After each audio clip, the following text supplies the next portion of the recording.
For many years, the P-51 Mustang has been celebrated as the undisputed ruler of World War II's aerial battlefield. Sleek, relentless, and the ultimate bomber escort, it broke the Luftwaffe's grip on the skies and paved the way for Allied victory. Yet, a closer look at history reveals a story with far more nuance. The Mustang's achievements remain extraordinary, close to 5,000 confirmed kills in Europe alone, more than any other Allied fighter in that theater.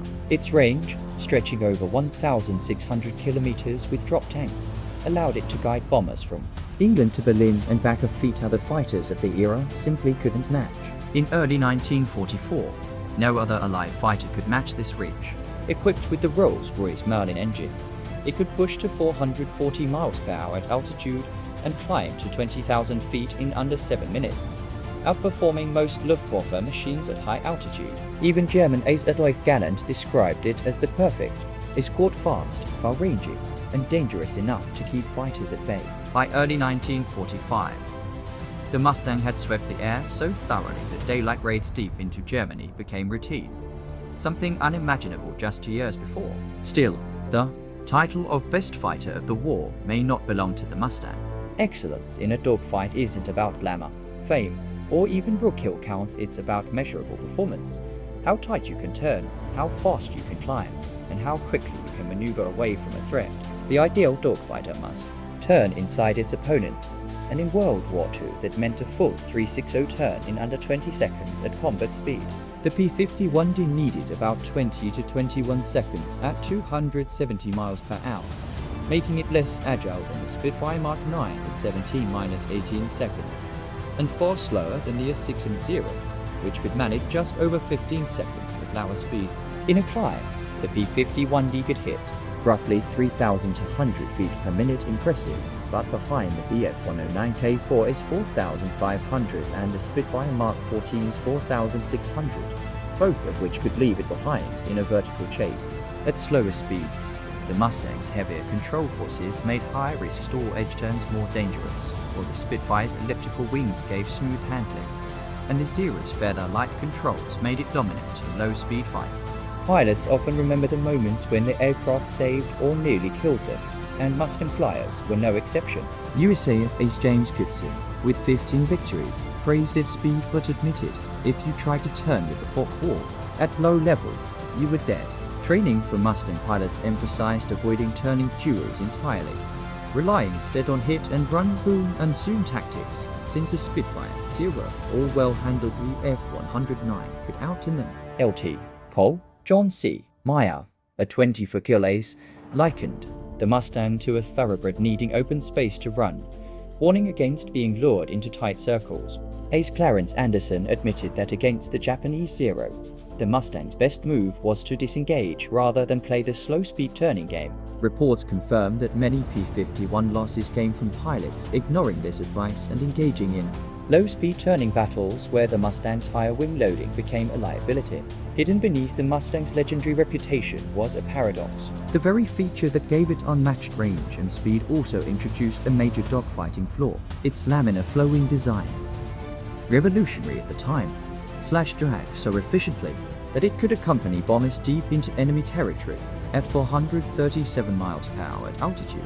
It outran both the Spitfire Mark 9 and the FW-1908, each topping out near 408 miles per hour, and could even nearly pace a Mi-262 jet at low throttle in level flight.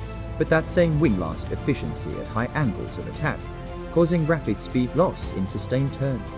A Mustang pilot pulling too hard risked abrupt airflow separation over the wing, triggering a sudden stall, while planes like the Spitfire gave more warning and time to recover. German pilots learned to exploit this weakness, baiting Mustangs into horizontal turning fights where heavier FW-190 and agile Bf-109GS could reverse the tables, against the FW-190 in particular. This flaw could prove fatal in seconds. The FW-190 thrived in sustained low-altitude turns, easily outturning the P-51D and getting into firing position. Its short wings and lightning-fast roll rate made it far more agile in scissors maneuvers. Once the Mustang bled speed in a turn, the FW-190 could maintain pressure until it either broke away or went down. The Mustang wasn't designed to dominate tight turning fights, it was crafted to reach deep into enemy territory and strike where it mattered most. Range was its true weapon.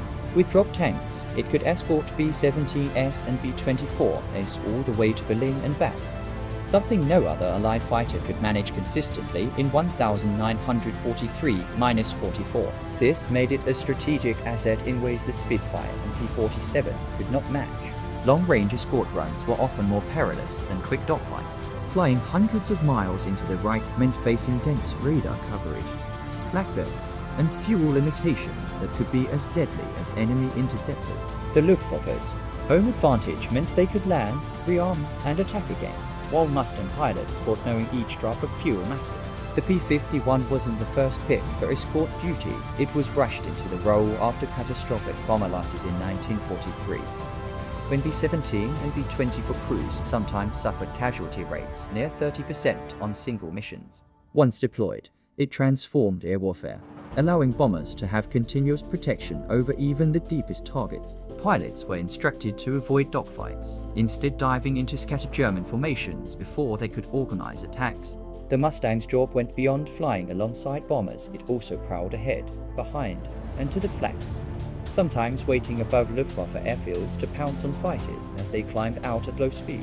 Even the Me-162 was vulnerable to such ambushes. Between January and April 1945, Luftwaffe losses averaged 1,500–2,000 aircraft monthly, with over 60% destroyed in the air.